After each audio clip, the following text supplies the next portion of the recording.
Obična namirnica, ali neobičan ručak. Dobrodošli u našu kuhinju. Ako ste novi na našem kanalu, kliknite na dugme Zaprati i uključite zvonce kako ne biste propustili naše nove recepte i putovanja. Danas pravimo harmonika krompir. Prvo ga dobro operemo jer ga pečemo u ljusci. A sada trik. Da bismo dobili savršen oblik harmonike, koristimo 2 varjače kao graničnike. Tako ćemo biti sigurni da krompir ne isečemo do kraja. Kada dobijemo te prepoznatljive rezove, ređamo ih u tepsiju.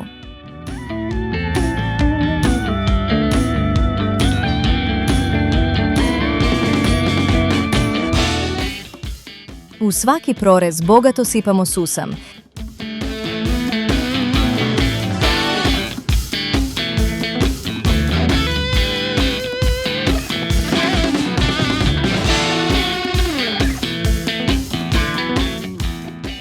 Dodajemo začine po ukusu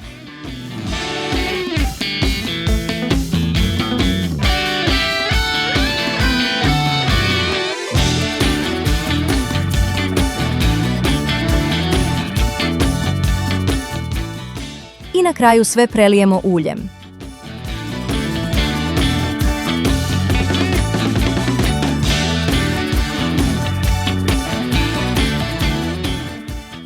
Sve ide u rernu zagrejanu na 220 stepeni dok krompir potpuno ne omekša i ne postane hrskav.